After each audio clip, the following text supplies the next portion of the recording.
Hi hello नमस्कार सगळ्यांना. Spill the TV चरता page या पॉडकास्टमध्ये तुमचं सगळ्यांचं पुन्हा एकदा स्वागत आहे. मित्रांनो, घर घेताना तुम्ही कोणकोणत्या गोष्टी पाहता? घर घेताना अनेकदा आपण बेडरूम कुठे आहे, त्याची दिशा कोणती आहे, दरवाजा कुठे उघडतो, इलेक्ट्रिसिटीचा सप्लाय कुठून दिलेला आहे, बरोबर? त्यानंतर जिम एरिया कुठे आहे, ह्या सगळ्या गोष्टी पाहतो. आता ही वास्तू घेताना फक्त बगीचा किंवा जिम एरिया किंवा त्याच्या दिशा एवढंच न पाहता त्या वास्तूमध्ये आपण कोणकोणत्या गोष्टी पाहू शकतो किंवा काय काय गोष्टी असायला हव्या, ज्यांचा विचार आपण सर्वसामान्य अजिबात करत नाही. तर या सगळ्या गोष्टी आज आपण या मंचावरती बोलणार आहोत आणि त्या सगळ्यांसाठीचे एक्सपर्ट आपल्याकडे आज अवेलेबल आहेत आणि त्यांचं नाव आहे आचार्य सुमित गुरव सर. नमस्कार सर. नमस्ते. नमस्ते. तर या मंचावर आणि या एपिसोडमध्ये आपण वास्तुशास्त्राविषयी जाणून घेणार आहोत. सर, खरं तर अनेकदा असं होतं की साधारणतः आपण हॉटेलमध्ये सुद्धा जातो.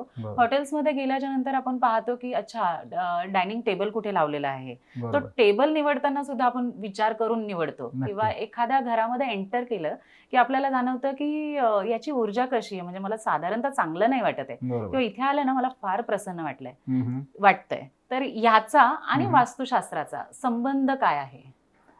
ठीक आहे, अगदी चांगल्या प्रश्नापासून आपली सुरुवात झालेली मी म्हणेन. आता मला वाटतं आपण सुरुवात अशी करूया मॅम की वास्तुशास्त्र म्हणजे नेमकं काय, म्हणजे ह्या गोष्टी ज्या आहेत त्याला अनुसरून आपण क्लिअर करतो आपल्या श्रोत्यांसाठी. जसं आता तुम्ही उल्लेख केला, अगदी छोटं उदाहरण, आपण हॉटेलमध्ये जरी पाऊल ठेवलं, सर्वात प्रथम आपलं लक्ष जातं ॲम्बियन्स कसं आहे, बरोबर, ॲटमॉस्फिअर कसं आहे, थोडं प्लेझेंट आहे का, आज जायला आपल्याला म्हणजे थोड्याशा लहरी तिथल्या आनंददायक आहेत का, लाइटिंग कशी आहे. एक्झॅक्टली. तर हे दुसरं काहीच नसून वास्तुशास्त्र म्हणजे काय, तर सगळ्या गोष्टी ह्या कुठेतरी एनर्जीशी कनेक्टेड आहेत. आणि एनर्जी म्हणजे काय, तर आता आपण पंचमहाभूत, जल, अग्नी, आकाश, वायू, आप, तेज ह्याच्याबद्दल जेव्हा बोलतो, अगदी मानवी शरीर, आपलं शरीर हे सुद्धा पंचमहाभूतापासूनच बनलेलं आहे. करेक्ट. त्याचप्रमाणे आपल्या शरीराचे पंचमहाभूत आणि आपण ज्या वास्तूमध्ये राहतो त्या ठिकाणच्या पंचमहाभूतांची योग्य ती सांगड घालणं किंवा त्यांना एकमेकासोबत सिंक करणं, सिंक्रोनाइज करणं, हेच फक्त वास्तुशास्त्राला अभिप्रेत आहे. अच्छा. तर सांगायचं तात्पर्य काय, एनर्जी जसं आपण मगाशी म्हणालो की आता हे काय तुम्ही किंवा मी डिस्क्राईब करत नाही, हे सायंटिस्ट लोकांनी पूर्वी प्रूव्ह केलेलं आहे. Energy cannot be created, cannot be destroyed. Correct. की फक्त एका फॉर्ममधून दुसऱ्या फॉर्ममध्ये स्वरूप बदलत असते. बरोबर. तर ह्याच्याच अनुषंगानं वास्तुशास्त्रामध्ये बऱ्याच गोष्टी सांगितलेल्या आहेत की आपल्या ज्या दिशा आहेत, प्रामुख्याने आपण 10 दिशेचा विचार करतो, पूर्व, पश्चिम, दक्षिण, उत्तर, आग्नेय, नैऋत्य, वायव्य, ईशान्य आणि ऊर्ध्व आणि अधो.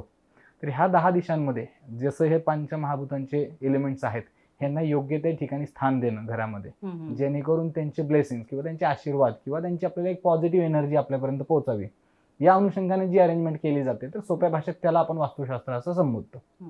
असं. पण म्हणजे इतक्या छोट्या घरांमध्ये, आता तुम्हाला माहिती मुंबईमध्ये तर अगदी मुंबई काय प्रत्येक शहरामध्ये आता जागेचा क्रंच आहे आणि ह्या क्रंच जागेत किंवा फ्लॅट्समध्ये हे ह्या सगळं एनर्जी चेक करणं कसं पॉसिबल आहे?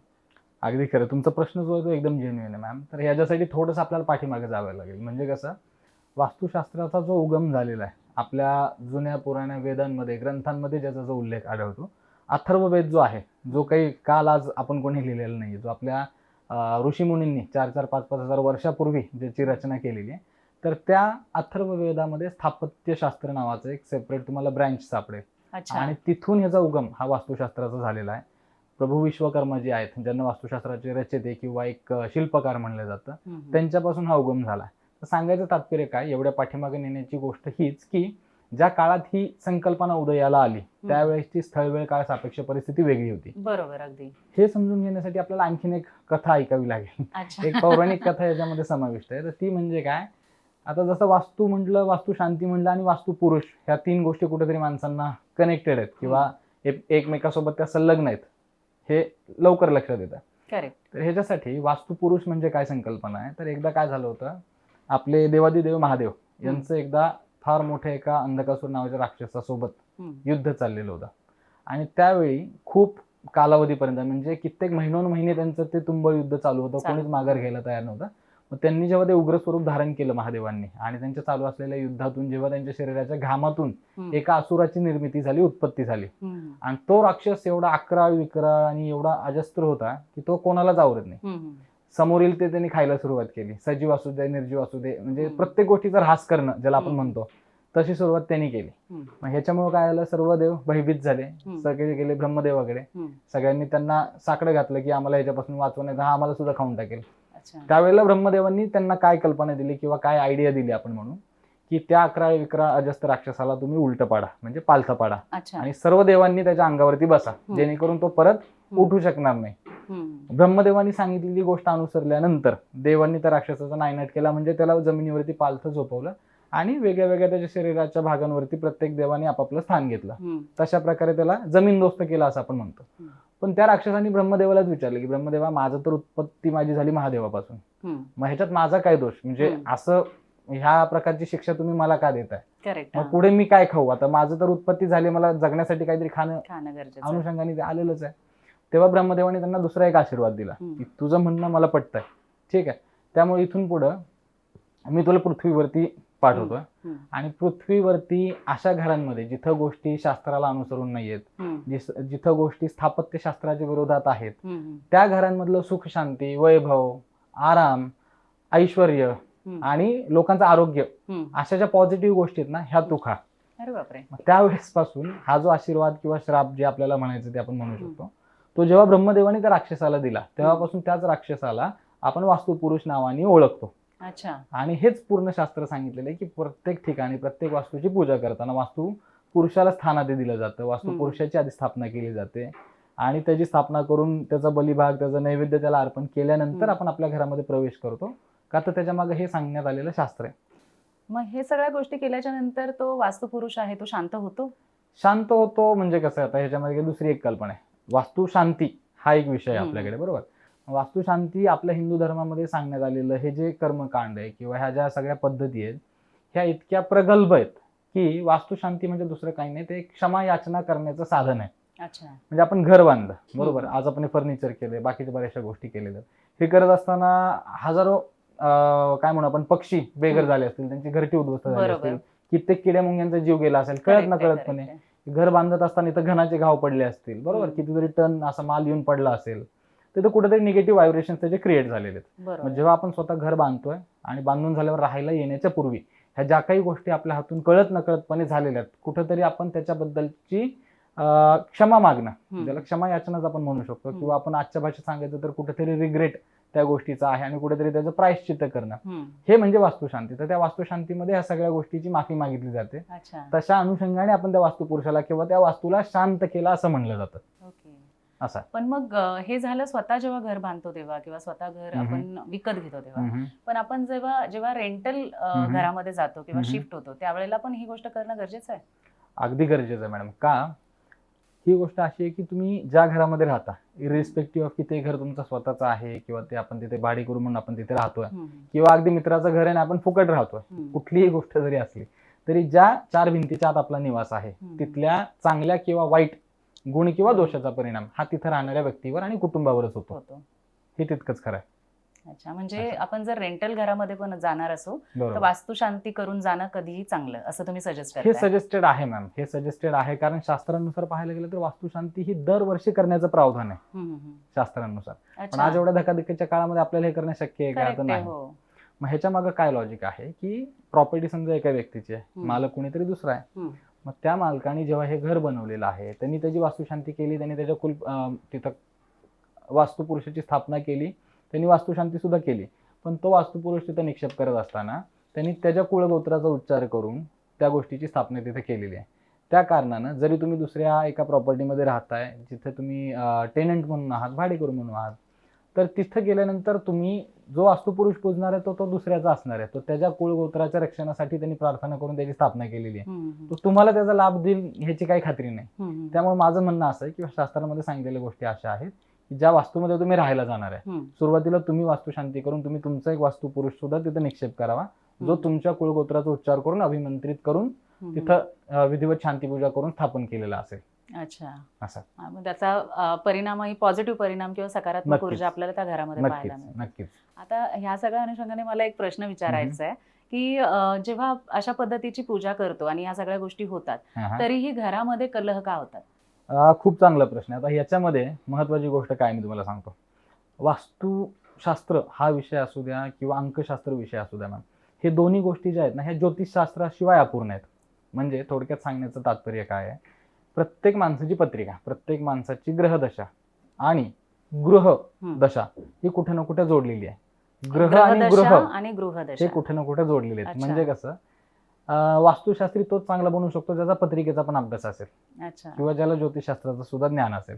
कारण एखाद्या म्हणजे व्यक्तीची वास्तुशास्त्र पत्रिका करत असताना गृहशास्त्र आणि वास्तुशास्त्र दोघांचंही ह्या knowledge एकाच असतं. नाण्याच्या दोन बाजू आहेत असं म्हणलं तरी चालेल. ओ, कारण एखाद्या व्यक्तीची कुंडली किंवा पत्रिका जेव्हा आपण पाहतो, ग्रहदशा पाहतो, त्यातला कुठला ग्रह बलवान आहे, कुठला ग्रह कमजोर आहे, हे पाहून नुसतं पत्रिका बघून सुद्धा एखाद्याबद्दल अंदाज लावता येतो की यांच्या घरामध्ये कुठल्या प्रकारचा वास्तुदोष असू शकतो. ओके. त्या कारणानं प्रत्येकाची पत्रिका हे नाण्याची एक बाजू आहे आणि राहणारं घर ही दुसरी बाजू आहे. त्यामुळे काय होतं, जेव्हा पत्रिकेमध्ये एखादी ग्रहदशा जे एखाद्याची बिघडलेली असते, एखाद्याची साडेसाती असते, पनौती चालू असते, अशा काही जर परिस्थिती पत्रिकेनुसार अनुकूल असल्या पण त्या व्यक्तीचं घर जर वास्तुशास्त्राला धरून असेल तर कमीत कमी जो परिस्थितीचा मारा आहे किंवा जी हाल अपेष्टा त्याच्या वाटेला येणार आहे त्याच्यामध्ये आपण म्हणू की कुठेतरी त्याला 20-30% तरी रिलीफ हा वास्तुशास्त्रातले प्रिन्सिपल त्यांनी पाळलेत किंवा त्याचं घर अच्छा. वास्तूला अनुसरून आहे, ह्या कारणाने तिथं त्याचा बचाव केला जातो. अशी गोष्ट आहे. ओके. सो आता हल्ली प्रायव्हसीला फार महत्व दिलं जातं. बरोबर. बरोबर. मग वास्तुशास्त्रामध्ये असं काही सोल्युशन किंवा असे काही उपाय आहेत का जिथे हजबंड वाईफने अशा रंगाचे बेडरूम बनवावे किंवा अशा पद्धतीचे बेडरूम बनवावे जिथे नातेसंबंध फुलण्यास मदत होईल, तर वास्तुशास्त्र ह्या बाबतीत काही बोलतं का? 100%. आता जसं मगाशी मागच्या प्रश्नाचं उत्तर देताना मी तुम्हाला सांगितलं की वास्तुशास्त्र हे कुठे ना कुठे ज्योतिषशास्त्राला धरूनच आहे. कुठेतरी त्याच्या काहीतरी पाठीमागच्या कन्सेप्ट ह्या वास्तुशास्त्रामध्ये आलेल्या आहेत. तर सांगायचं तात्पर्य काय, आपल्या घरात 10 दिशा आहेत. मगाशी आपण बोललो पूर्व, पश्चिम, दक्षिण, उत्तर, आग्नेय, नैऋत्य, ईशान्य, वायव्य आणि ऊर्ध्व आणि अधो. आता ह्या 10 दिशांमध्ये आपल्या वास्तुशास्त्रामध्ये काय सांगितलं तर प्रत्येक गोष्टीची एक योग्य जागा आहे. आपण सुरुवात करूया आपल्या घराचं मुख्य दरवाजा, इथून सुरुवात करूया. ठीक आहे. आता मला सांगा मुख्य दरवाजा म्हणजे काय. आता आपण मनुष्य आहे, आपला चेहरा आहे, बरोबर, आपलं फर्स्ट इम्प्रेशन, लोकांना भेटतो आपण, हाय हॅलो केलं, चेहऱ्यावर स्माईल आली तर एखाद्याला म्हणतो आपण भेटल्यावर एक चांगलं वाईब येतं, एक पॉझिटिव्हिटी जाणवते. फक्त चेहरा बघून जाणवते ना, अजून तर आपण त्याला ओळखलं नाही किंवा आपण संवादही साधलेला नाही. तसंच आपल्या घराचा प्रवेशद्वार म्हणजे हे कुठेतरी एक चेहरा आहे, घराचा चेहरा आहे, जे पहिलं इम्प्रेशन त्या घराबद्दलचं क्रिएट करू शकतं. त्यामुळं आपल्या मुख्य दरवाजाची दिशा, जसं आता वास्तूच्या प्रिन्सिपलनुसार तुम्ही म्हणायला गेलात तर पूर्व पश्चिम घर असणं हे खूप जास्त रेकमेंडेड आहे किंवा सजेस्टेड आहे. हो, सगळीकडेच हेच सजेस्ट केलं जातं. करेक्ट. पण हे परत एकदा सांगतो, हे अर्ध सत्य आहे. का वास्तुशास्त्रामध्ये बैठ्या वास्तूचे म्हणजे बंगलोचे, प्लॉटचे, अशा जमिनीवर असणाऱ्या घरांचे नियम हे वेगळे आहेत. अच्छा. आज आपण पुणे मुंबई सारख्या ठिकाणी 30-30, 40-40, 50-50 मजली असलेल्या इमारतीमध्ये फ्लॅट बुक करतो आणि तिथं काही लोक अर्धवट नॉलेज म्हणा किंवा काही लिमिटेड नॉलेज त्यांना असल्या कारणानं ते जमिनीवरच्या वास्तूचे नियम हे फ्लॅटला लावायला बघतात. अच्छा. त्या कारणाने काय होतं, जसं मी म्हणलं की पूर्व पश्चिम कधीही आपल्याला एंट्री दरवाजा असलेला चांगला आहे शास्त्रानुसार. पण आता पुणे मुंबई सारख्या ठिकाणी एकतर ॲम्युनिटी स्पेसेस कमी आहेत, कमी जागेमध्ये जास्तीत जास्त युटिलायझेशन करून बिल्डर लोकांना ते ग्राहकांना प्रोव्हाइड करायचंय. दरवेळेला पूर्व पश्चिम दरवाजा होईलच असं नाही. करेक्ट आहे. आणि त्याच्या पुढची गोष्ट जरी झाली, पूर्वाभिमुख घर असण्याचं का आपल्या याच्यामध्ये उद्देश सांगितलेला आहे की पूर्व बाजूनी सूर्याचा प्रकाश तुमच्या घरामध्ये येईल. सूर्य आला म्हणजे काय आलं, ड जीवनसत्व आलं. करेक्ट. सूर्याला आपण ह्या सृष्टीचा पालन करता म्हणतो किंवा सूर्याच्या ऊर्जेमुळे आज या सृष्टीचं चलनवलन चालू आहे. बरोबर. म्हणजेच काय, घरातली रोगराई निघून जाईल, घरामध्ये इम्युनिटी सिस्टीम सगळ्यांची चांगली राहील, ही ऊर्जा प्रदान होईल तुम्हाला जर पूर्वाभिमुख घर असेल आणि सूर्यप्रकाश डायरेक्टली तुमच्या घरात येत असेल. आज मला सांगा, अपार्टमेंट्स मध्ये तुम्ही पूर्व पश्चिम घ्या नाही तर दक्षिण उत्तर घर घ्या, कुठल्याच घरामध्ये डायरेक्टली सूर्यप्रकाश जास्तीत जास्त केसेस मध्ये येत नाही. बरं, त्यातही लोक म्हणतात माझा हा पूर्वेचा दरवाजा आहे, हा पश्चिमेचा दरवाजा आहे. पूर्व पश्चिम जरी तुमचे दरवाजे असले, मला सांगा ह्या व्यक्तीचं घर पश्चिमेकडे चेहरा करून आहे, ठीक आहे, पण ह्याच्या विंडोज आणि बाल्कनीज ह्या पूर्वेला आहेत. जरी ह्याचा दरवाजा पश्चिमेकडे आहे पण ओपन एरिया जो आहे तो ह्याला पूर्वेचा जास्त आहे. त्या कारणानं ह्याचं घर जरी पश्चिमाभिमुख असेल तरी पूर्वेची येणारी एनर्जी त्याच्या घरामध्ये जास्त आहे ना. हे आजकाल लोकांना समजत नाही. सूर्याची किरण किंवा ऊर्जा येणं गरजेचं आहे त्याच्या दिशेपेक्षा. अगदी खरं. मग हे लोकांनी अवडंबर कसा केलाय की जुने नियम धरून बसायचे, काय पूर्व पश्चिम घर पाहिजे. जरी मी पूर्वाभिमुख बांधलं पण माझ्याकडे पूर्वेचा सूर्यच येत नाही तर या पूर्व दिशेचा मला कितपत फायदा झाला, शून्याच्या बरोबर आहे. त्या कारणानं मी म्हटलं की आजकाल काय झालेलं आहे, नुसतं पुस्तकी नॉलेज किंवा ग्रंथात असं सांगितलंय, शास्त्रात असं सांगितलंय, मी कुठेही ग्रंथाला शास्त्राला नावं ठेवत नाहीये. गोष्टी तिथूनच ओरिजिनेट झालेल्या आहेत, तिथूनच त्यांचा उगम आहे. पण प्रत्येक गोष्ट ही स्थळ काळ सापेक्ष पद्धतीने बदलत जाते किंवा देश काळ पातळीनुसार त्याचा विचार केला जातो. जसं आज भारतातलं आपलं इथलं वातावरण वेगळं आहे, बरोबर, इथं ऋतुमान वेगळे आहे, हवामान वेगळे आहे, तर आपल्या खाण्यापिण्याच्या सवयी वेगळ्या आहेत, आपली इम्युनिटी सिस्टीम वेगळी आहे. मध्ये कोविड सारखी महामारी आली, आपण बघितलं प्रत्येक देशाला त्याचा फटका बसला. फटका पडला. भारतासारख्या ठिकाणी जिथं लोकांचं खाणं पिणं चांगलं आहे, आपण मसालेदार पदार्थ बाकी सगळ्या गोष्टी इंटेक चांगला आहे, आपला हेल्दी आहार आहे, तर आपल्या ग्लोबल लेवलचं कम्पॅरिझन कराल तर भारतामध्ये थोडीशी मनुष्यहानी कमी झाली असं म्हणता येईल आपल्याला. मग ह्याला काय कारणीभूत आहे? आजूबाजूचं वातावरणच आहे ना. करेक्ट. तसं वातावरण अमेरिकेत नाही, त्यांचं वेगळं आहे. बरोबर. बाकी युरोपियन कंट्रीज मध्ये वेगळं आहे, दुबई सारख्या ठिकाणी वेगळं आहे. तर सांगायचं तात्पर्य हेच आहे की तिथले पंचमहाभूत, तिथली असलेली परिस्थिती, आणि म्हणून मी म्हणलं की स्थळ, काळ आणि वेळ सापेक्ष पद्धतीने विचार केला पाहिजे. आणि आज काय झालं ना की आपल्या लोकांना कुठलीही गोष्ट फॉरेनहून आली की खूप जास्त चांगली, किंवा फॉरेनच्या लोकांनी त्याच्यावरती शिक्कामोर्तब केलं म्हणजे ती अगदी खात्रीशीर चांगली असेल, हे कुठेतरी भ्रामक समजुती झाले. योगचा योगा झाला की आपल्याला वाटलं नाही हे बेस्ट आहे. मग ह्याच्या आधी आपल्या ऋषीमुनी काय वेगळे सांगत होते, तेच तर सांगत होते ना. त्या लोकांनी इकडे येऊन आपलंच नॉलेज नेलं, त्याला पॉलिशिंग केलं, वेगळ्या पॅकेजिंग मध्ये ते बांधलं, पुन्हा विकायला भारतासारख्या बाजारपेठेमध्ये ते आणलं, आणि आज आपल्याकडे त्या गोष्टीला डिमांड येते. तुम्हाला सांगतो मी, अमेरिकेसारख्या ठिकाणी व्हाईट हाऊस नावाची जी बिल्डिंग आहे, जिथं त्यांचे देशाचे काय म्हणू आपण पंतप्रधान किंवा की पर्सन ज्याचं वास्तव्य आहे, ती व्हाईट हाऊस बिल्डिंग सुद्धा वास्तुशास्त्राला धरून बांधलेली आहे. अच्छा. इंग्लंड सारख्या ठिकाणी जे मोठे मोठे चर्च आहेत किंवा तिथल्या ज्या किंग्सचा किंवा क्वीनचा जो पॅलेस आहे तो वास्तुशास्त्रानुसार बांधलेला आहे. हे तर सोडा मॅडम, दुबई सारखी कंट्री, आपण म्हणतो अरब कंट्री आहे किंवा जास्त एका धर्माची तिथं पॉप्युलेशन आहे, वारंवार असं म्हणलं जातं, तरी सुद्धा जगामध्ये दुबई एकमेव कंट्री ज्यांनी पूर्ण कंट्रीचं स्ट्रक्चर हे वास्तुशास्त्रानुसार करत त्यांची डेव्हलपमेंट केली आहे. आणि त्याचं उदाहरण बघा, किती कमी वर्षामध्ये त्यांनी किती झपाट्यानं प्रगती केलेली आहे. Correct correct. ह्या सगळ्याला कुठं ना कुठं आज आपण त्याला क्वेश्चन करायला सुरुवात केली. आपलं दुर्दैव हेच आहे की गोष्टी आपल्याकडे होत्या, ज्ञानाने आपण समृद्ध होतो, ह्या सगळ्या गोष्टी आपल्याकडून बाहेर गेल्या, त्या लोकांनी त्यांचं भलं करून घेतलं, आणि आपल्यात मात्र सेक्युलरिझम किंवा बाकीच्या गोष्टींच्या नावाखाली आपलेच आज लोक ह्याच्यावरती क्वेश्चन करतात की खरंच असं असतं का, याने फरक पडतो का. मी म्हणतो एकदा प्रयत्न करून बघा, एकदा ट्रायल तर घेऊन बघा. करेक्ट. बरोबर. मग म्हणजे दक्षिणेकडे चेहरा असलेला किंवा दक्षिणेकडे असलेला दरवाजा हा फलदायी नसतो का? हे परत अर्ध सत्य आहे का, त्याचंही कारण सांगतो. जसं आपण मगाशी म्हणालो, प्रत्येकाची कुंडली ही पाहणं गरजेची आहे.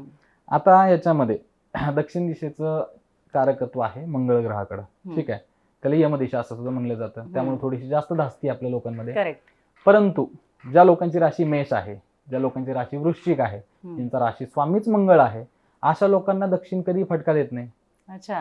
हे लोक आधीच तडफदार असतात, नेतृत्व क्षमता त्यांच्यामध्ये असते, कुठल्याही नवीन कार्याची शून्यातनं सुरुवात करण्याची धमक आणि धडाडी यांच्यामध्ये असते, ठासून भरलेली असते. तर अशा लोकांना दक्षिणेचा दरवाजा कधीही तोटा देत नाही. याच्या पुढे जाऊन मी तुम्हाला सांगेन, दक्षिण दिशेचे सगळेच दरवाजे तोटा देणारे असं नाही. प्रत्येक दिशेमध्ये साधारण 8 दरवाजे कमीत कमी निघतात प्रत्येक दिशे. त्याला पद म्हणतो आपण, की प्रत्येक दिशेमध्ये काही पद असतं, दुसरं तिसरं पद, तिसरं चौथं पद. ह्यामध्ये फक्त 2 पद आहेत ज्यामध्ये निघणारे दरवाजे सगळ्याच दिशांचे पॉझिटिव्ह आहेत. चुकीच्या पदात जर दरवाजा आला तर मग तो तुमचा पूर्व दिशेला असू, नाही तर पश्चिमेला असू, नाही तर दक्षिणेला असू. तर चुकीच्या पदात आलेला दरवाजा हा निगेटिव्ह रिझल्ट देऊ शकतो, इररेस्पेक्टिव्ह ऑफ की तो पूर्वेचा आहे, पश्चिमेचा आहे का दक्षिणेचा आहे. हे माझं सांगणं. सो मूळ प्रश्न आपला असा होता की बेडरूम मध्ये जे नातं फुलतं किंवा जे हजबंड वाईफचं नातं फुलतं, तर याचा आणि वास्तुशास्त्राचा संबंध कसा तुम्ही कनेक्ट कराल? ठीक आहे, ह्याचा संबंध असा आहे, जसं आपण मगाशी घराच्या मुख्य प्रवेशद्वारापासून सुरुवात केली की बोलायला, ठीक आहे. त्यानंतर प्रवेशद्वाराचा आपण बोललो, त्यानंतर आपल्याकडे किचन, बेडरूम ह्या प्रामुख्याने ज्या गरजा आहेत, सर्वसामान्य माणसांच्या हॉल, किचन, बेडरूम ह्या ज्या गरजा आहेत. आता ह्याच्यामध्ये काय, परत प्रत्येक ठिकाणी कुठल्या तरी ग्रहाची एनर्जी ऍक्टिव्हेट आहे. म्हणजे कसं, बेडरूम आहे म्हणजे पती पत्नीचा संबंध, रिलेशनशिप, ह्याला शुक्र रिप्रेझेंट करतो. पत्रिकेतला शुक्र म्हणजे व्हीनस हा कारक आहे नवरा बायको मधल्या नात्याचा, प्रेम, माया, जिव्हाळा ह्या सगळ्या गोष्टींचा, किंवा त्यांच्यातल्या शारीरिक आकर्षणाचा, मानसिक आकर्षणाचा. हा शुक्र ज्या पत्रिकेतला चांगला, त्यानुसार त्या गोष्टी घडतात पती पत्नीमध्ये. आता शुक्रची दिशा बेडरूम मध्ये जर तुम्ही म्हणाल तर परत तो अग्नितत्वाला रिप्रेझेंट करतो. शुक्र हा फायर एलिमेंट आहे. शुक्र तुम्हाला पैसाही दर्शवतो, शुक्र तुमचं ऍक्शन ओरिएंटेशन पण दर्शवतो एखाद्या गोष्टीकडे. म्हणजे काय, कुठल्याही प्रकारचं अग्नीचं तत्व येते. अग्नितत्व म्हणजे ज्यामुळे आपल्याला कार्य करण्याची प्रेरणा येते, ज्या गोष्टीमुळे आपण एखाद्या गोष्टीच्या पाठीमाग प्लॅन करून व्यवस्थित ऍक्शन घेतो किंवा प्रोत्साहित होतो अगदी.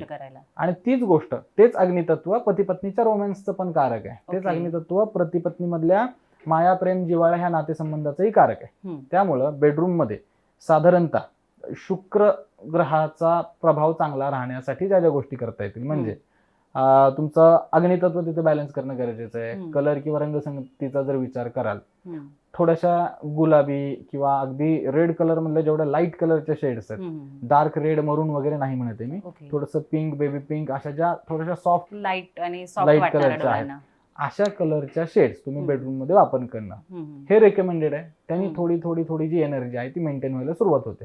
परंतु वास्तुशास्त्रानुसार जर तुम्ही मला विचाराल तर घराच्या कुठल्याही भागाला तुम्ही व्हाईट कलर, बेज कलर, मोती कलर, क्रीम कलर, म्हणजे थोडक्यात जे अगदीच लाईट शेडचे कलर्स आहेत ना, हे दिले ना तर हे तुम्हाला इरेस्पेक्टिव्ह ऑफ कुठलीही दिशा, हॉल, बेडरूम, किचन कुठेही तुम्ही देऊ शकता आणि त्यांनी कुठल्याही प्रकारचा वास्तुदोष हा निर्माण होत नाही घरामध्ये. ओके, कारण 4 रंग म्हणालात ना? हो, आपण सांगितलं व्हाईट कलर, मोती colour, beige colour, cream colour किंवा मॉर्निंग ग्लोरी सारख्या ज्या शेड्स आहेत, म्हणजे कुठेतरी या लाईट शेड्स पासून ज्याची उत्पत्ती झाली. आणि त्याला कारण काय, ह्या सगळ्या शेड्स आहेत ना, ह्या शेड्स पासून बाकीच्या रंगांची उत्पत्ती होते.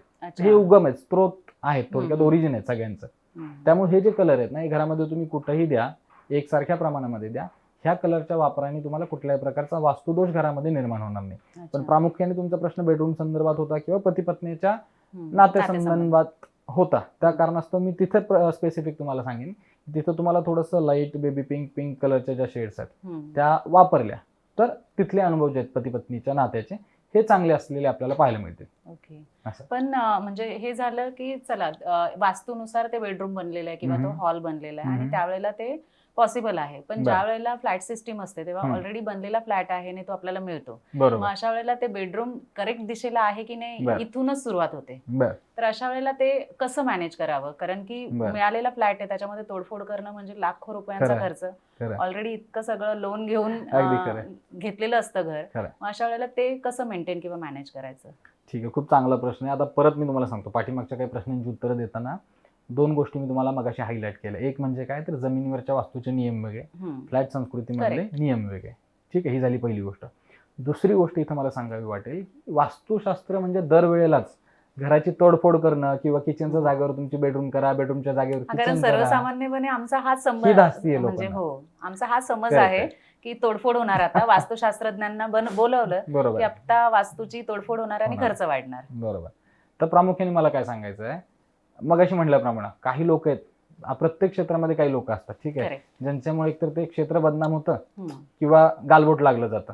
तसं या क्षेत्रात पण काही हौशी मंडळी, नवशे गवशे लोक आहेत किंवा अर्ध्या हळकुंडाने पिवळे झालेले लोक आहेत, ज्यांनी 2-4 कोणाची तरी पुस्तकं वाचली, इंटरनेटवरनं काही नॉलेज, व्हॉट्सअप युनिव्हर्सिटी काही गोष्टी तिथून शिकल्या आणि वास्तुशास्त्रज्ञ म्हणून काम चालू केलं. आता मी मूळ प्रश्नावर येतो की घर आहे, फ्लॅट संस्कृतीमध्ये आहे आणि जर बेडरूम किंवा इतर कुठल्या गोष्टी जर वाटतंय की डायरेक्शन्सनुसार योग्य नाहीत, तर पहिली गोष्ट तर अजिबात घाबरून जायची गरज नाही. कारण वास्तुशास्त्रामध्ये प्रत्येक गोष्टीला सोल्युशन्स आहेत. 1-2 गोष्टी त्याला अपवाद आहेत. ईशान्येला आलेलं टॉयलेट बाथरूम, त्याला कुठल्या प्रकारचं सोल्युशन नाही. मी जरी उद्या येऊन तुम्हाला म्हटलं मला लाखभर रुपये द्या आणि मी तुम्हाला ईशान्येच्या टॉयलेट बाथरूमचा उपाय सांगतो, तर समजावा मी पण खोटं बोलतोय तुमच्याशी. म्हणजे ही गोष्ट एवढी शाश्वत आहे की याला वास्तुशास्त्रात उपाय नाही. त्यालाही कारण आहे, त्याच्यावरती मी पुढच्या प्रश्नाच्या वेळेला येतो. आणि दुसरा म्हणजे नैऋत्य दिशेला असलेलं टॉयलेट बाथरूम. ह्या काही ठराविक गोष्टी, ईशान्य आणि नैऋत्यला टॉयलेट नकोच. बरोबर, नकोच, आणि आलं तर त्याला उपाय करता येत नाही. या इतक्या म्हणजे थोड्याशा आपण म्हणू की जालिम गोष्टी आहेत किंवा त्याला सबस्टिट्यूट, अल्टरनेटिव्ह अशा कुठल्याही गोष्टी अस्तित्वात नाहीत आज तरी. आता जर माझं बेडरूम नाहीये योग्य दिशेला किंवा माझं किचन नाहीये योग्य दिशेला, ठीक आहे, अशा केसेसमध्ये आपल्याला काय करायचं आहे, फ्लॅट संस्कृतीमध्ये मगाशी मी म्हटल्याप्रमाणे 4 मुख्य दिशा, 4 उपदिशा यांना बॅलन्स करायचं. म्हणजेच काय, पूर्व, पश्चिम, दक्षिण, उत्तर आपण मगाशी बोललो. पूर्वेच्या बाबतीत आपण काय म्हणतो किंवा मगाशी पण मी तुम्हाला सांगितलं, पूर्व दिशा म्हणजे काय तर ऊर्जा प्रदान करणारी दिशा. सूर्याचं एनर्जी तुमच्या घरात येणं म्हणजे काय, तुम्हाला कार्य करण्याची प्रेरणा मिळते, एनर्जी मिळते. आपण बऱ्याच वेळा म्हणतो ना की हा माणूस ना करेल ती पूर्व, बरं का, म्हणजे का पूर्वेलाच का तिथं म्हणलंय, पश्चिम का नाही म्हणलंय, ते ऊर्जा प्रदान करणारी दिशा आहे ना. म्हणजे कुठली ऍक्शन तुम्ही घ्याल किंवा तुम्ही एखादं काम धडाडीने कराल त्याच्यासाठी लागणारं बळ पूर्वेकडनं तुम्हाला सूर्य देतोय. तो सातत्य देतोय. सूर्य कधी असं झालंय आज उगवलाय, 2-4 दिवस नाही उगवला, मग परत आलाय, तर ते त्या कन्सिस्टन्सीला पण ते सिम्बोलाइज केलेलं आहे त्या फ्रेज मधनं. दुसरं पश्चिम, जेव्हा पश्चिम म्हणतो आपण, पश्चात म्हणजे सगळ्या गोष्टी झाल्यानंतर, किंवा दक्षिणेला थोडं क्षीणत्व आहे, त्यामुळे विश्रांती घेण्यासाठी, झोपण्यासाठी थोडंसं दक्षिण पश्चिमेचा जो एरिया आहे तो थोडासा आपण म्हणू की वास्तुशास्त्रानुसार योग्य सांगितलेला आहे. उत्तरेला आपण म्हणतो, उत्तरेला ध्रुवतारा आहे. ध्रुवताराची गोष्ट आपल्याला लहानपणी शिकवलेली. ध्रुवतारा आढळता दाखवतो, बाकी सगळ्या गोष्टी ओलाटायला आहेत किंवा त्याच्या जागा बदलतात, ध्रुव ताऱ्याची दिशा कधीही बदललेली बदल- आजपर्यंत आपण पाहिलेली करेक्ट नाही. आहे. तर ती ध्रुव तारा किंवा उत्तर दिशा तुम्हाला ती आढळत्व देते. म्हणजे का आपण सांगतो अभ्यास करताना उत्तरेकडे चेहरा करा किंवा व्यावसायिक लोकांनी उत्तर दिशेकडं तोंड करून त्यांचा टेबल ठेवा. तर त्याच्या मागे हे कुठेतरी सिम्बॉलायझेशन आहे प्रत्येक गोष्टीचं, की वास्तुशास्त्र म्हणजे उगाच पुस्तकी नियम आहेत किंवा असंच करा सांगितलंय, तर त्याला काहीतरी लॉजिक आहे, करेक्ट. कुठेतरी काहीतरी गोष्टी त्याला आपल्या शास्त्रानुसार पुराणानुसार कनेक्टेड आहेत. पण हे सांगणारी लोक आज कमी आहेत किंवा ह्या गोष्टीचं काय म्हणू आपण वास्तव स्वरूप जनसामान्य लोकांपर्यंत पोहोचवणारे जे आहेत हे खूप कमी लोक आज राहिलेत. करेक्ट आहे. मग त्यामुळे होतं काय, अर्धवट नॉलेज आणलं, मी काहीतरी सांगितलं, आज रील्स वरती मला फेमस होण्यासाठी काहीतरी कॉन्ट्रोवर्शियल 2 लाईन मी बोलून गेलो, झालं माझं काम झालं ना, मला पब्लिसिटी मिळाली, उद्या लाखो लोक माझ्याकडे आले, बिझनेस तर झाला, याचा धंदाच बनवलेला आहे लोकांनी. करेक्ट आहे. मग त्याच्यापेक्षा मी म्हणतो की सोप्या भाषेत सांगायचं तर घराच्या 4 कोपऱ्यात योग्य ती एनर्जी क्रिएट करणं, पूर्व पश्चिम दक्षिण उत्तर मध्ये. आग्नेयाला अग्नी, जसा हा शब्दच सांगतो ना, आपण काही आपलं लॉजिक लावायची गरज नाही. आग्नेय मध्ये काय सांगताय, अग्नीचा उच्चार होतो अग्नीमध्ये, करेक्ट. आग्नेयाला असणारी शेगडी हेच अग्नी तत्व दर्शवतं, म्हणून किचनची दिशा आग्नेयाला असावी. ओके. हे त्याच्या पाठीमागचं लॉजिक. आता नसेल त्याच्यावरती काही काही उपाय आहेत.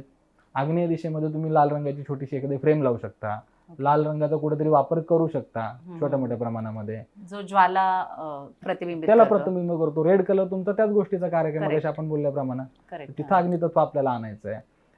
नाही झालं तर एखादा छोटासा बल्ब आहे, 0 बल्ब, तो अग्नी कोपऱ्यामध्ये 24 तास चालू ठेवा तुम्ही. ओके. 0 बल्ब मोठ्या फार घेण्याची गरज नाही, जेणेकरून त्या दिशेला जो अग्नी अपेक्षित आहे तो आपण तिथं प्रस्थापित केला. हे त्याचं सिम्बॉलायझेशन आहे. तसंच बेडरूम मध्ये किंवा साऊथ वेस्ट ही डायरेक्शन, जी नैऋत्य दिशा, नातेसंबंधांची, कुटुंबाची किंवा कुटुंबातल्या लोकांच्या नातेसंबंधांचं प्रतीक आहे साऊथ वेस्ट. त्यामुळं नैऋत्य दिशेला तुम्ही संपूर्ण कुटुंबाची एक चांगली हसरी फ्रेम लावा, ज्याच्यामध्ये घरातले सगळे तुमचे फॅमिली मेंबर्स आहेत, सगळे अशा आनंदात आहेत, आणि तो आनंदाचा क्षण तुम्ही फोटोमध्ये जर कॅप्चर केलाय, तशी एखादी फोटो फ्रेम तुम्ही नैऋत्येला लावू शकता. झाली तुमची नैऋत्य दिशा बॅलन्स. आग्नेय झालं, नैऋत्य झालं, आता ईशान्य. ईशान्यमध्ये काय सांगितलं, ईश म्हणजे भगवान शंकरांना ईशान म्हणलं गेलेलं आहे. अच्छा. ईश म्हणजे ईश्वर, आणि ईशान हे एक भगवान शंकरांचंच नाव आहे. त्यामुळं देवांसाठी असलेली दिशा म्हणजे ईशान्य. तर दैवी तत्व तिथं येणार. आता एक कॉमन सेन्सची गोष्ट आहे, जिथं देवाची जागा आहे तिथं टॉयलेट बाथरूम येणं बरोबर आहे का? नाही. मग हे कुणी शिकवायची गरज आहे का? सो हे रिलेशन आहे की Yes. म्हणजे ईशान्य म्हणजे दैवी ईश्वराची, तत्वांची दैवी जागा तत्वाची आणि तिथे जागा. टॉयलेट बाथरूम येतात. आणि ईशान्य कसं आहे ना, की तुमच्या सगळ्या एनर्जीच्या मी म्हणेन एकतर तो उगम स्त्रोत आहे, ब्रह्मस्थान तर आहे, पण फ्लॅट संस्कृतीमध्ये मी म्हटल्याप्रमाणे ब्रह्मस्थानाचा संदर्भ येत नाही तितकासा. त्यामुळे ईशान्येची एनर्जी म्हणजे तुम्हाला पॉझिटिव्हिटी देणारी, घरात आल्हाददायक वातावरण ठेवणारी.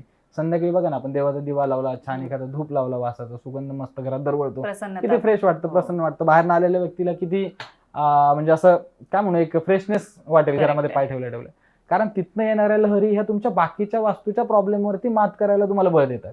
त्यामुळे ईशान्य तुमचा व्यवस्थित असणं, ईशान्य तुमचा अगदी योग्य रीतीने बॅलन्स केलेला असणं हे मस्ट आहे. का तर छोटे मोठे बाकीचे जे किरकोळ दोष असतील, हे ईशान्यची एनर्जी जर तुम्ही व्यवस्थित ठेवत असाल तर ते तुम्हाला बॅलन्स करायला मदत करेल. मग देवघर ईशान्य दिशेला असावं असं तुम्ही म्हणाल का? बरोबर आहे. आता आपण जसं मगाशी चर्चा केली ना, तर ईशान्याचं महत्व मी तुम्हाला सांगितलं की ईशान म्हणजे भगवान शंकर यांचंच नाव आहे, म्हणजे ईश्वरी तत्वाची जागा ईशान्येला आहे. करेक्ट. त्यामुळेच आजकाल तुम्ही बघितलं असेल, बाकी लोकांना काय माहिती असू नाही तर नसू, पण देवघर ईशान्येला पाहिजे. का पाहिजे हे त्याच्या पाठीमागचं लॉजिक आहे. मगाशी मी म्हटल्याप्रमाणे बरेचसे नियम घालून दिलेले आहेत, पण लोकांना त्याच्या मागचे लॉजिक्स माहित नाहीत की हे का आहे. हा, कारण लोकांना मिसगाईड पण केलं जातं ना बरेचदा, जसं तुम्ही म्हणालात की अनेकदा असं व्हॉट्सअप युनिव्हर्सिटी असेल किंवा बाकीच्या गोष्टी. अगदी खरी गोष्ट आहे. तर ईशान्य तत्वाची जागा ईशान्येला असणं हे खूप आपल्यासाठी फायदेशीर गोष्ट ठरू शकते. आणि मगाशी मी सांगितल्याप्रमाणे काय, ईशान्येला आपली असणारी ईश्वरी शक्ती, त्यातनं मिळणारी आपल्याला पॉझिटिव्हिटी, ही तुम्हाला बाकी एखाद दुसरे किरकोळ वास्तुदोष घरात असतील तरी त्याच्यावर मात करायला किंवा त्याचे तितकंसं मोठे फटके आपल्याला पडत नाहीत, तेवढं मोठं नुकसान आपलं होत नाही. म्हणजे थोडक्यात कुठेतरी तुम्हाला सेफगार्ड करण्याचं काम जे ती ईशान्येची शक्ती किंवा ईशान्य तुमचा बॅलन्स असल्यामुळं ही गोष्ट आपल्याला साधता येते. कुटुंब म्हणून आपल्यासाठी खूप फायदेशीर गोष्ट ठरते. करेक्ट. असं. ओके. आणि गृहिणींच्या सगळ्यात जिव्हाळाचा विषय म्हणजे स्वयंपाकघर. अगदी खरं. तर या स्वयंपाकघराबद्दल किंवा त्या वास्तूबद्दल तुम्ही काय सांगाल? जसं आता मगाशी आपण चर्चा केली आग्नेय कोण बद्दल, आग्नेय कोपरा, बरोबर. आग्नेय कोपऱ्याचं महत्व मगाशी तुम्हाला सांगितलं की ती आग्नेयची जागा आहे. आग्नेयची जागा असल्यामुळेच आता हे जसं मी म्हटलं की लोकांना ऐकून एवढंच माहितीये की देवघर म्हणलं की ईशान्येला पाहिजे, तसं किचन म्हणलं की अग्नेयला पाहिजे हे माहिती आहे, पण का? कारण जिथं अग्नितत्व आलं, अग्नितत्व म्हणजे काय? गृहिणी रोज स्वयंपाक करताय, तुम्ही रोज शेगडी लावताय, बरोबर, लाईट तिथं आहे, त्या गोष्टीने तिथं उष्णता, हीट निर्माण होते, हेच Correct. अग्नितत्व आहे, दुसरं काय अग्नितत्व आहे? त्या कारणाने कधीही आग्नेय कोपऱ्यामध्ये किचन येणं, घराच्या अच्छा. आग्नेय कोपऱ्यात किचनची जागा असणं, स्पेसिफिकली स्वयंपाकाची शेगडी त्या बाजूला येणं, जेणेकरून तो अग्नी जो आहे तो कंटिन्युअस प्रज्वलित राहील किंवा त्या अग्नितत्वामध्ये कंटिन्युअस वाढच होत राहील. ह्या कारणास्तव आग्नेय कोपरा हा किचनसाठी सुटेबल आहे सांगितलेला आहे. आणि मगाशी मी म्हणल्याप्रमाणे जरी आज आपल्या फ्लॅट संस्कृतीमध्ये ह्या गोष्टी तितक्याशा काटेकोर मिळणं मुश्किल आहे. मी खरं सांगू ना तर वास्तुशास्त्रानुसार 100% वास्तुशास्त्र असलेला फ्लॅट तुम्हाला मिळणं हे नेक्स्ट टू इम्पॉसिबल आहे. करेक्ट. अगदी प्रॅक्टिकली सांगितलं झालं तर. त्यामुळं अशा गोष्टी झाल्या तर घाबरून जायची गरज नाहीये. ह्याला काही ना काही उपाय आहेत. आपण मगाशी म्हणलं दरवेळेला तोडफोड करणंच वास्तुशास्त्र सांगतं असं नाही. वास्तुशास्त्र सांगतं तुमच्या दिशा बॅलन्स करा. ज्या कोपऱ्यात जी गोष्ट अभिप्रेत आहे ती नसेल तर तिथं ती क्रिएट करा. जसं आता किचनची शेगडी जर नाही आली आग्नेयला, मी म्हणलं लाल कलरचा आपण थोडासा वापर करू शकतो. छोटीशी फ्रेम तुम्ही आग्नेयला लाल कलरची लावू शकता. 0 बल्ब लाल कलरचा लावून आपण तिथे चालू ठेवू शकतो. हे काही छोट्या छोट्या गोष्टी आहेत ज्या पाळल्या तर बेडरूम असू द्या, हॉल असू द्या, किचन असू द्या, कुठलीही गोष्ट दिशेनुसार आपल्याला बॅलन्स करता येते. असं अजून एक होतं की बरेचदा घराचं सेंटर कुठे हे माहित नसतं लोकांना वास्तुशास्त्रानुसार, तर ते कसं शोधायचं? याच्यात पुन्हा 2 गोष्टी आहेत. मगाशी मी म्हटल्याप्रमाणे की ब्रह्मस्थान, घराच्या सेंटरला ब्रह्मस्थान असं म्हणलं जातं. नाभिस्थान काही लोक म्हणतात, काही जण ब्रह्मस्थान म्हणतात. परंतु हे ब्रह्मस्थान बघणं हे फक्त आणि फक्त जमिनीवर बांधलेल्या घरांना अभिप्रेत आहे. ओके. पुन्हा एकदा महत्वाचा मुद्दा तोच येतो. फ्लॅट सिस्टीमला नाही करू शकत. फ्लॅट सिस्टीम मध्ये काय केलं जातं मॅडम, ज्या फ्लॅटमध्ये आपण राहतो, ज्या अपार्टमेंटमध्ये आपण राहतो किंवा एखादा टाउनशिपचा प्रोजेक्ट असतो ज्याचा आपला फ्लॅट किंवा आपली एक विंग ही त्या फ्लॅट म्हणजे पूर्ण टाउनशिपचा भाग आहे. चौरस फूट तेवढा आपला नक्कीच. त्यामुळं जो पूर्ण लेआउट आहे तुमच्या सोसायटीचा, समजा ABCD 4 विंग आहेत किंवा ओव्हरऑल समजा की एक 12-15-20 गुंठ्याची समजा जागा आहे ज्याच्यामध्ये 4 विंग बांधलेल्या आहेत, त्या सर्व जागेचा कॉमन ब्रह्मस्थानाचा पॉईंट काढला जातो, ना की एखाद्याच्या घराचा सेंटरचा काढला जातो. पण जेव्हा मी फ्लॅट मध्ये एंटर करते सर, तेव्हा मला तर माझ्या घराचा म्हणजे माझा संबंध माझ्या घराशी आहे, तर मी माझ्या घराचा सेंटर पॉइंटच पाहणार ना. आपल्या घराचा सेंटर पॉइंट आपण पाहतो, पण मगाशी मी सांगितल्याप्रमाणे हे अर्ध सत्य आहे ना पुन्हा. का जर 4 किंवा 5 विंग असलेली आपली सोसायटी आहे, ठीक आहे, आणि त्या सोसायटीच्या लेआउटनुसार जर तुम्ही ब्रह्मस्थान काढलं, त्या ब्रह्मस्थानापासून समजा तुमचं पूर्वेला किंवा पश्चिमेला तुमच्या फ्लॅटची दिशा येत असेल, ओके, त्यानुसार गोष्टी आपल्याला बॅलन्स करणं हा वास्तुशास्त्राचा नियम. पण मगाशी म्हणलं मी फ्लॅटचा आणि ह्याच्या गोष्टी वेगवेगळ्या आहेत. त्यामुळे आपल्या घरामध्ये किंवा फ्लॅट संस्कृतीमध्ये मी तर म्हणतो सर्वसामान्य लोकांनी एवढे 4च कोपरे बॅलन्स करावे, ईशान्य, आग्नेय, नैऋत्य आणि वायव्य. बस एवढ्या गोष्टी जर आपण केल्या, मला वाटत नाही याच्यापेक्षा फार काही मोठे तुम्हाला उपाय करण्याची गरज आहे. आणि मगाशी म्हणल्याप्रमाणे परत परत मी तेच वाक्य सांगतो, वास्तुशास्त्र म्हणजे तोडफोड नव्हे. लोकांनी फार धास्ती या गोष्टीची घेतलेली आहे. बऱ्याच ठिकाणी आम्ही व्हिजिटला पण जातो, माझे गुरुजी आहेत आनंद पिंपळकर, असे अनुभव आम्ही घेतलेले आहेत ना की म्हणजे मुंबई सारख्या ठिकाणी बरं का, लोकांनी टाईल्स गाईच्या शेणाने सारवलेल्या आहेत. का तर कोणीतरी पूर्वी व्हिजिट केलेली आणि त्यांनी काहीतरी उपाय म्हणून त्या गोष्टी सांगितल्यात. आता ही गोष्ट कितपत खरी आहे? मग जर तुम्हाला सगळंच वास्तूनुसार बांधायचंय, मानायचंय, मग परत आपल्याला गावी जावं लागेल राहायला. टॉयलेट बाथरूमची जागा गावी कधी घराच्या आत पाहिली का तुम्ही? जुने वाडे, आपली एकत्र कुटुंब पद्धती होती, किती लहान घरं असू द्या, पण टॉयलेट बाथरूम कायम घराच्या बाहेरच पाहिलेत की नाही? वास्तुशास्त्राचा नियम तोच सांगतो, टॉयलेट बाथरूमची जागा घराच्या आत नाहीये तुमच्या. मग एवढ्या बारकाईने जर बघायचंय किंवा एवढ्या बारकाईने सगळ्या गोष्टी पाळायच्या असतील तर शहरामध्ये आणि फ्लॅट संस्कृतीमध्ये आपल्याला करणं जवळपास अशक्य आहे. जवळपास ही गोष्ट अशक्य आहे. त्यामुळे माझं म्हणणं आहे, आपल्याला आपल्या असलेल्या फ्लॅट संस्कृतीमध्ये आपल्या कुटुंबाला आनंदाने समाधानाने राहता यावं, यासाठी प्रामुख्याने ह्या 4, 8, 10 ज्या दिशा मी मगाशीपासून सांगतोय, प्रामुख्याने आग्नेय, नैऋत्य, वायव्य हे जे आपण 4 कोपरे मगाशीपासून बोलतोय, बॅलन्स केल्या, एवढ्या जरी एनर्जी ह्या लोकांनी बॅलन्स केल्या ना तर ही मोर दॅन इनफ आहे गोष्ट. आणि खूप चांगला अनुभव आपल्याला येईल त्या गोष्टींमुळे. याआधी तुम्ही म्हणालात की टॉयलेट बाथरूम हे ईशान्येला नसायला हवं आणि नैऋत्येला नसायला हवं. ईशान्येचं आम्हाला कळलं, पण नैऋत्येला का नसायला हवं? आता मगाशी आपण बोलताना सांगितलं, एक आपण बोललो की ईशान्येला टॉयलेट नसलं पाहिजे आणि दुसरं नैऋत्य दिशेला नसलं पाहिजे. नैऋत्य म्हणजे साऊथ वेस्ट, ठीक आहे. आता परत साऊथ वेस्ट ही जागा पितृदोषाची मानली गेलेली आहे, राहूच्या एनर्जीची मानली गेलेली आहे. तर साऊथ वेस्ट मध्ये ही एनर्जी येणं एक प्रकारे पितृदोषाला आमंत्रित करण्यासारखं आहे. हे टेक्निकल आन्सर देतो मी तुम्हाला किंवा थेरोटिकल देतो. आता मी अगदी सोप्या भाषेत जर तुम्हाला मी वास्तुशास्त्र सांगायचं झालं, अगदी सोप्या भाषेत, मगाशी आपण वास्तुपुरुषाची गोष्ट ऐकली, हो. कसं ते झालं, वास्तुपुरुषाची स्थापना कशी केली जाते. आता जेव्हा वास्तुपुरुष घरामध्ये निक्षेपित केला जातो मॅडम, ठीक आहे, तर तो कसा केला जातो, जेव्हा त्याला पालथं पाडलं जातं, तो निक्षेप पालथच केला जातो बरं का. जमिनीमध्ये वास्तुपुरुष निक्षेप करताना पालथच केला जातो. तर पालथा जेव्हा निक्षेपित करतो त्यावेळेस त्याचं डोकं ईशान्य बाजूला असतं आणि पाय नैऋत्य बाजूला असतात.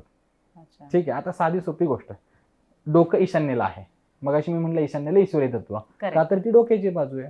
आता डोक्यावरती टॉयलेट बाथरूमची जागा आली, विचारशक्ती माणसाची भ्रमित होणार, डिसिजन मेकिंग चुकणार, आरोग्याची रोगराईची समस्या निर्माण होणार. तसंच वास्तुपुरुषाचे पाय नैऋत्येला आहेत, ज्या पायावर तो उभारतोय, जे पाय तुमच्या कुटुंबाचा तो पाय आहे, ते फाउंडेशन आहे, तिथं खड्डा आला म्हणजे आपण खड्ड्यात जाणार नाही का? किंवा त्या वास्तुपुरुषाची उभं राहण्याची जागा जर ती तुम्ही खड्ड्यात बांधली, बरोबर, तसंच त्याचा उजवा जो हात आहे म्हणजे खाणारा हात, इकडं आग्नेय दिशा रिप्रेझेंट केलेली आहे. एवढी सोपी गोष्ट आहे. आणि जो इकडचा हात आहे, जसं आपण म्हणतो डाव्या हाताला लोक धुता हात म्हणतात, ही बाजू टॉयलेट बाथरूमची आहे. एवढ्या साध्या सोप्या भाषेमध्ये मला वाटतं ह्याच्यापेक्षा तर सिंपल करून आपल्याला सांगणं शक्य नाहीये. डोक्याची बाजू ईशान्य, पायाची बाजू नैऋत्य, उजव्या हाताची बाजू आग्नेय, डाव्या हाताची बाजू वायव्य. करेक्ट. म्हणून याच्याहून सिंपल करून सांगणं तर मला वाटतं शक्य नाही. तर ह्या गोष्टी आहेत, ह्या कन्सेप्ट असतात, कुठे ना कुठे आपल्याला त्याला रूपकात्मक प्रतीक दिलेली आहेत आपल्या पौराणिक ग्रंथकथांमध्ये, पण ते फक्त आपल्याला समजण्यापुरत्या किंवा त्या का तशा रचून ठेवलेल्या आहेत गोष्टी, हे आपल्याला समजण्याकरता घेतलं. मग आपण त्यातलं काय करतो, सार विसरून जातो आणि म्हणजे फक्त गोष्टीच्या स्वरूपात किंवा नाही का सांगोपांगी गोष्टी ऐकल्यासारख्या त्याला फक्त कॅरी फॉरवर्ड केलं जातं. Correct correct. म्हणजे जेवढं काही सांगितलं जातं किंवा आपल्याला हल्ली तर जसं बघितलं की रील्स मध्ये किंवा शॉर्ट्स मध्ये आपल्याला जे स्क्रोल करून दिसतं, तर आपण त्याचाच विचार करतो आणि बाकीच्या सगळ्या गोष्टी सारासार विसरून जातो किंवा दुय्यम मानतो. हे अगदीच खरं आहे. आणखीन एक आहे की हल्ली बरेचदा असं होतं की ऑनलाईन पोस्टर्स मागवली जातात आणि वेगवेगळ्या भिंतींवर चिटकवली जातात किंवा असं. पूर्वी असं नसायचं. पूर्वी फक्त खतं असायची किंवा चिमण्या ठेवायला जागा असायची, तुम्ही जसं म्हणालात तसं. त्यानंतर घरा भिंतींची असायची सर्वसाधारणतः. असं आता सिमेंटची भिंत आहे, त्याच्यावरती चित्र चिटकवणं असेल, त्याच्यावरती वेगवेगळ्या नक्षी काढल्या जातात किंवा काय. याचा आणि वास्तुशास्त्राचा काही संबंध आहे का? याचा संबंध कसा माहिती का, जर आपण रंगांच्या माध्यमातून पाहायला गेलो, ठीक आहे, तर याचा संबंध आहे. म्हणजे कसं, परत ईशान्य म्हणलं की तिथं जलतत्व आलं, ईशान्य कोपरा जलतत्व आलं. जलतत्व म्हणजे तुम्ही blue colour, light blue colour, ठीक आहे, जो फिकट आकाशी ज्याला आपण म्हणतो, अशा प्रकारचे कलर हे तुम्ही ईशान्येला वापरू शकता, का तर ती जलतत्वाची वॉटर एलिमेंटची जागा आहे. आता तिथे मला सांगा, रेड कलर जो अग्नीला रिप्रेझेंट करणार आहे तो तिथं आला म्हणजे चुकीच्या ठिकाणी अग्नितत्व आलं. आग आणि पाणी जर एकत्र आलं तर काय होतं, पाणी आगीला विझवतं. मग अग्नितत्व तुमचा कॅश फ्लो पण दाखवतो. कॅश फ्लो म्हणजे घरातलं जे आपलं चलनवलन आहे, बरोबर, इन्कम सोर्सेस आहेत, नोकरी किंवा बिझनेस ज्यातनं आपण आपलं सर्व्हायव्हल करतो त्यातनं येणारं उत्पन्न आहे.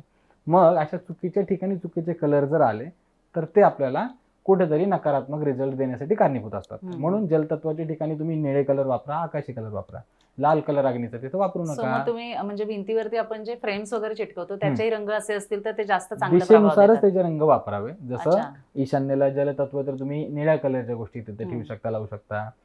आग्नेयला तुम्ही मगाशी सांगितल्याप्रमाणे लाल कलर, फिकट त्याच्या सगळ्या शेड्स, बेबी पिंक, पिंक कलरच्या ह्या शेड्स, मरून कलरच्या तुम्ही तिथे गोष्टी लावू शकता. उत्तर दिशा ही हिरव्या रंगाला रिप्रेझेंट करते, ऑपॉर्च्युनिटीची दिशा आहे. तिथं तुम्ही निसर्गाचं एखादा आपण म्हणतो ना डोंगर वगैरे छान हिरवेगार आहेत, अशी ग्रीनरी, नेचर. आपण देशाचा पण विचार केला किंवा आपला जॉग्राफिकल एरिया पाहिला तर उत्तरेला आपला हिमालय आणि हा सगळा भाग आहे. अगदी खरं आहे. तर ह्याच कुठेतरी गोष्टी म्हणलं ना की ह्या अशाच कुठूनही आलेल्या गोष्टी नाही आहेत. करेक्ट, बरोबर. काही ना काही त्या गोष्टींमागे तथ्य आहे. आणि तसंच म्हणून म्हणलं की आपल्या घराचा विचार करता योग्य दिशेला असलेली योग्य रंगसंगती आपल्याला पूरक रिझल्ट देण्यासाठी कारणीभूत आहे. आणि तसंच नको त्या दिशेला नको त्या गोष्टी आल्या तर त्याचे फटके सुद्धा आपल्याला बसू शकतात. असं आता म्हणजे बरेचदा असं होतं की फ्लॅट्स मध्ये किंवा काय, पूर्वी जसं होतं की कॉट असायची किंवा ती पर्टिक्युलर ठिकाणीच आसनं असायची.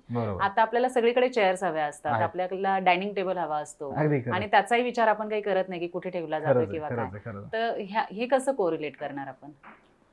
वस्तू ठेवण्यापेक्षा कसं ना, परत ह्याच्यामध्ये दिशांची सांगड घातली जाते. याच्या मागे डायनिंग टेबल आणि वास्तुशास्त्र याचा काही कोरिलेशन आहे का? नुसतं डायनिंग टेबल असं नाही, मी तुम्हाला एक ब्रॉड लेवलला कन्सेप्ट सांगू शकतो. डायनिंग टेबल याच्यासाठी म्हटले सर, कारण की कसं होतं की आपण इतके कष्ट कशासाठी करतो, तर अन्न मिळवण्यासाठी किंवा आपण बरोबर छान आनंदाने जेवू शकू आपल्या अगदी खरं. कुटुंबासोबत. आणि ती एक जागा असते जिथे आपण एकत्र बसतो, अगदी खरं. अन्नप्राशन करतो आणि बरोबर. एनर्जी मिळवतो. खरं. त्यामुळे मी तो प्रश्न विचारला की तुम्ही तुमच्या जागेवर बरोबर आहे. मी म्हटलं हम्म. तुमचा प्रश्नही छान आहे. पण पुन्हा वास्तुशास्त्र निर्माण झालं तेव्हा डायनिंग टेबल होता का? नाही.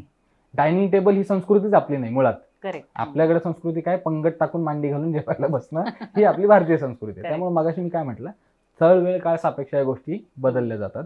तर डायनिंग टेबलची दिशा असं बघण्यापेक्षा मी काय म्हटलं तुम्हाला, एक ब्रॉड आयडिया मी तुम्हाला काय देऊ शकतो. जसं ह्या 4 दिशा आहेत, आग्नेय, नैऋत्य, वायव्य, ह्या ज्या 4ही कोपऱ्यातल्या 4 दिशा आहेत ना. ईशान्येला जलतत्व आहे, देवाची जागा आहे, ईश्वरी तत्व आहे. तर ईशान्य हा कायम हलका असणं अभिप्रेत आहे. ओके. म्हणजे ईशान्य भागामध्ये फार काही जड किंवा अडगळीचं सामान स्टोर रूम करणं ह्या गोष्टी अभिप्रेत नाहीत. ईशान्य दिशा हलकी राहावी. जनरली असं म्हणलं जातं स्लोप ईशान्येकडे असावं. म्हणजे असं पाणी जर तुम्ही नॅचरली पाणी पडलं जमिनीवर तर ते वाहत ईशान्येला गेलं पाहिजे. अच्छा. आणि ती वजनाला हलकी ठेवता आली पाहिजे. म्हणजे त्याच्यावर कुठल्याही जड वस्तू ठेवल्यात, स्टोरेजचं मटेरियल आणून टाकलंय, न लागणाऱ्या गोष्टी उगाच डंप करून ठेवल्यात, असं ईशान्येला करू नये. ह्याच्या विरुद्ध साऊथ वेस्ट म्हणजे नैऋत्य दिशा ही स्टोरेज रूमची दिशा आहे. ती कायम भक्कम पाहिजे, तिकडे कायम वजनदार गोष्टी पाहिजेत. अच्छा. म्हणजे का सांगतोय मी हे, जसं तुम्ही फक्त डायनिंग टेबलचं विचारलं, मी तुम्हाला सांगतो की दिशा काय सांगतात त्यानुसार तुम्ही रचना करा. ओके. साऊथ वेस्टला जर तुम्हाला जड वस्तू अभिप्रेत आहेत बरोबर, तर तुमच्या स्टोरेज टँक्स असतील किंवा ओव्हरहेड वॉटर टँक जे आहेत. आता इथं बघा परत कॉन्ट्रडिक्शन कसं येतं. मी म्हणलं जलतत्वाची जी दिशा आहे ईशान्य, ईशान्येलाच तुमची अंडरग्राऊंड वॉटर टँक तो ईशान्येला येतो. म्हणजे पाण्याची जी टाकी जमिनीच्या खाली आहे ती ईशान्येला अभिप्रेत आहे. पण तीच टाकी जेव्हा आपण वरती बनवतो बिल्डिंगच्या वर बरोबर, ती मात्र नैऋत्येला असावी. का तर तिथं भार तयार होतोय, तिथं वजन तयार होत आहे. 500, 1000, 2000, 5000 लिटरच्या टाक्या आहेत, त्याला वजन आहे ना निश्चितच. त्यामुळे ती गोष्ट मात्र साऊथ वेस्टला किंवा नैऋत्येला आलेली कधीही चांगली. ओके. तर हे असं आहे. म्हणजे कुठली दिशा हलकी पाहिजे, कुठल्या दिशेला वजन आलं पाहिजे, हीच गोष्ट तुम्ही फर्निचर करताना घरामध्ये अप्लाय करू शकता. थोड्या प्रमाणात तुम्ही ईशान्य भाग जेवढा रिकामा ठेवता येईल, जेवढा साफसुथरा रिकामा ठेवायचा. आणि जे स्टोरेज आहे किंवा जे वेट असलेल्या गोष्टी आहेत ह्या तुम्ही नैऋत्येला अरेंज केलेल्या कधी चांगल्या. पूर्व पश्चिम जेवढी ओपन ठेवता येईल तेवढी चांगली. पूर्व आणि उत्तर तरी तुम्ही ओपन ठेवावी. खिडक्या ज्या आहेत किंवा व्हेंटिलेशनच्या ज्या स्पेसेस आहेत घरातल्या, पूर्व उत्तरेला जेवढा तुम्हाला ओपन स्पेस राहील तेवढी तुम्हाला काम करण्याची एनर्जी. उत्तर दिशा आहे ती क्रिएटिव्हिटीची दिशा आहे. नवनवीन संकल्पना, तुमच्यासारखे क्रिएटर्स लोक, कंटेंट क्रिएटर्स आहेत, इन्फ्लुएन्सर्स आहेत, यांच्यासाठी क्रिएटिव्हिटी मस्ट आहे बरोबर. आज ब्रेड अँड बटर त्यांचं सगळं त्या गोष्टीवरती आहे. तरी उत्तर दिशा जी आहे ही तुमच्यासाठी क्रिएटर्स लोकांसाठी किंवा जे लोक सेल्फ एम्प्लॉईड आहेत, स्वतःच्या स्किल बेसवरती ज्यांचं इन्कम आहे, अशा सर्व लोकांनी उत्तर दिशा जेवढी छान सुंदर ऑर्गनाईज करता येईल घरामध्ये, त्याच्यामध्ये क्लटर नको, कुठल्या प्रकारची घाण नको. मी आता विचारणारच होते की सर क्लटरचा काय संबंध आहे. क्लटर म्हणजे काय, मगाशी आपण म्हणलं फॉरगेट अबाउट वास्तुशास्त्र, पण कुठलीही गोष्ट ही एनर्जी कॅरी करते. अगदी अल्बर्ट आइन्स्टाईन किंवा बाकीच्या सायंटिस्ट लोकांनी हे प्रूव्ह केलंय. कुठल्याही निर्जीव गोष्टीमध्ये सुद्धा प्रोटॉन, न्यूट्रॉन, इलेक्ट्रॉन्स आहेत बरोबर. प्रोटॉन, इलेक्ट्रॉन म्हणजे एनर्जी आहे. शेवटी काय एनर्जी आहे. आणि मगाशी आपण सुरुवातीला आपण तिथूनच बोललो की कुठली एनर्जी नष्ट होत नाही. मग कुठलीही गोष्ट जी नकारात्मक एनर्जी देणारी असेल ती का घरात ठेवावी ना. क्लटर म्हणजे तरी काय, न लागणाऱ्या गोष्टी जमा करून ठेवल्यात. आता आपण कधी घरी जाऊन विचार केला, अशाही गोष्टी सापडतील ज्या मागच्या 2-2, 4-4 वर्षात आपण त्याला हात नाही लावलेला पण त्या जपून ठेवल्यात बरोबर. मग खरंच त्याची गरज आहे का? मग नसेल तर त्या घरात का ठेवाव्या. शेवटी ती एक प्रकारची अडगळ आहे. अडगळ म्हणजे कुठेतरी नकारात्मक एनर्जी आपण परत साठवून ठेवली आणि सांभाळून ठेवली आहे व्यवस्थित. तर ह्या गोष्टी कुठेतरी कॉन्ट्राडिक्टरी आहेत. म्हणून मी म्हणतो ज्याची गरज नाही अशा गोष्टी फारशा साठवून ठेवू नयेत. ज्या गोष्टी तुम्ही मागच्या 2 वर्षात वापरल्या नसतील तर घरातून काढून टाकलेल्या कधीही चांगल्या. ओके. पण याचा संबंध भावनेशी थेट आहे ना. आहे. म्हणजे आपण जर क्लटर पाहिलं किंवा अडगळीचं सामान पाहिलं तर त्याचा थेट संबंध आपली आजी, आई, वडील आणि असं सगळ्यांशी असतो. आपली पिढी सोडावं पण आपल्या आधीची पिढी एवढी भावनात्मक आहे ना. म्हणजे एक खिळा जरी मिळाला असता ना, तुमचे माझे वडील किंवा आजोबा, एक खिळा जरी सापडला तरी ते जपून ठेवणार, राहू दे नंतर कधीतरी लागेल. एक्झॅक्टली. आणण्यापेक्षा आता घरात ठेवून देऊ. आज आपण म्हणतो की ती वस्तू नकोय पण ती त्यांच्याच दृष्टिकोनातून महत्वाची, कधीतरी कुठेतरी कामाला येणारी आहे. अगदी खरं. पण परत मी म्हटलं ना की वास्तू समजून घेताना किंवा कुठलंही शास्त्र समजून घेताना स्थळ, काळ, वेळ सापेक्ष गोष्टी समजून घेणं गरजेचं आहे. आपण मगाशी पण बोललो, पूर्वीच्या काळी मोठे मोठे वाडे होते, लोकांचे एकत्र कुटुंब पद्धती होती, तेव्हा जागा होत्या, गोष्टी साठवून ठेवायला जागा होत्या घरात. आज आहे का सांगा बरं. आज इन 3-4 खोल्याचं घर, त्याच्यामध्ये 4-5 माणसं राहणार किंवा तुम्ही क्लटर गोळा करून ठेवणार. म्हणजे हा कुठेतरी व्यावहारिक आणि प्रॅक्टिकल दृष्टीने बघण्याचा मुद्दा आहे असं मला वाटतं. शेवटी ज्याच्या त्याच्या भावना आहेत, आपल्याला कोणाच्या भावना दुखवायच्या नाहीयेत. सांगण्याचं काम आहे. पॉझिटिव्ह गोष्टी ठेवा, बरोबर. तुम्ही ईशान्येला मंदिर करताय, सकाळ संध्याकाळी पूजा करा, छान सुवासिक तुम्ही तिथं अत्तर वापरा, उदबत्त्या चांगल्या लावा, त्यांनी बघा ना प्रसन्नता किती मिळेल तुम्हाला. मग जर ती गोष्ट इफेक्ट करते तर ही निगेटिव्ह गोष्ट इफेक्ट नाही करणार का? शेवटी एनर्जीच आहे कुठल्याही प्रकारची. करेक्ट. असं आहे. आता पुन्हा एकदा की म्हणजे बरेचदा असं होतं की मोठ्या मोठ्या वास्तू जेव्हा घडतात, म्हणजे मंदिरं घडत असतात किंवा अशा वास्तू घडत असतात, ऐतिहासिकही असतील, जसं ताजमहल असेल किंवा अशा सगळ्याच वास्तू, तर ह्या घडत असताना वास्तुशास्त्राचा अर्थात विचार केला जात असेल, बरोबर, नक्कीच. तरी त्याची हानी होताना का दिसते? हानी होताना दिसते मॅडम, तुमचं म्हणणं अगदी मान्य आहे मला. पण तुम्ही आता रिसेंटली उदाहरण पाहिलं असेल केदारनाथमध्ये जेव्हा प्रलय आला किंवा महापूर आला, एक आपोआप एक महाशिळा येऊन त्या केदारनाथच्या मंदिराला खेटून उभी राहिली आणि तिने ते मंदिर वाचवलं. ह्याला तुम्ही काय म्हणाल? इथं हानी झाली का मंदिराची? हजारो वर्षापूर्वीचे कितीतरी पुरातन काळी बांधलेलं मंदिर आहे. थोडक्यात सांगायचं कारण काय, आपल्यावरती परकीयांची आक्रमणं अफाट झालीत, खूप झालीत, आणि वारंवार हा प्रयत्न केला गेलाय की आपली संस्कृती किंवा त्याची असलेली जी प्रतीक आहे ती नष्ट करावीत. तरीही आज आपला सनातन हिंदू धर्म तेवढ्याच ताकदीने उभा आहे आणि तो कधी नष्ट केला जाऊ शकला नाही आणि केला जाऊही शकत नाही. ती प्रतिकात्मकता आहे. म्हणजे कसं, तुम्ही निम्म्या अर्ध्या गोष्टी आता पाहिले, कुठेतरी कॉन्ट्रोवर्सी होईल परत त्याच्यावरून. बऱ्याचशा गोष्टी आहेत जिथं आपली मंदिरे होती त्याच्यावरती स्वरूप देऊन वेगळ्या इमारती बांधलेल्या आहेत, किंवा आज काही काय म्हणू आपण ज्याला प्राचीन गोष्टी म्हणून आज आपण पाहतो त्या कुठेतरी बांधताना वास्तुशास्त्रानुसार विचार करून आपल्या हिंदू लोकांनी ते उभ्या केल्यात, बांधलेल्यात, आणि नंतर त्याला काहीतरी वेगळे स्वरूप देण्यात आलं. अशाही गोष्टी झालेल्या आहेत. म्हणजे नष्ट नाही केलं पण त्यांनी त्याचं स्वरूप बदललं. नंतर चर्चा अशी केली की ते त्यांनी बांधलं किंवा ते श्रेय त्यांनी घेतलं. आजही ताजमहलला घेऊन किती मोठी कॉन्ट्रोवर्सी किंवा डिबेट आहे की ताजमहल कधी ताजमहल नव्हताच, त्याचं खरं नाव तेजो महल, म्हणजे जिथं भगवान शिवाचं पिंड तिथं होती, असं आजही लोकांची मान्यता आहे. करेक्ट. मग तेच परत हा कॉन्ट्रोवर्शियल टॉपिक आहे. म्हणलं ना की त्या गोष्टी आपणच बांधल्यात, वास्तूनुसारच बांधलेल्या आहेत. आलेल्या परकीय आक्रमणांच्या वेळेला जर त्याची हानी झाली किंवा त्यांनी त्याचं स्वरूप बदललं तर आज त्याच्या पाठीमागचे पुरावे किंवा खरेच फॅक्ट शोधायला काही आपल्या हातात तेवढं म्हणावं तसं तथ्य नाहीये. त्यामुळे कुठेतरी त्या गोष्टीवर डिबेट कायम राहणार आहे, असं पण आहे. मित्रांनो, या डिबेट आणि या सगळ्याच गोष्टी आपण चर्चा करणार आहोत. आता सध्या थांबतोय आपण, पण पुढच्या भागात आपण नक्की भेटतोय. तोपर्यंत पाहत राहा स्टील द टीव्ही सरतापेज.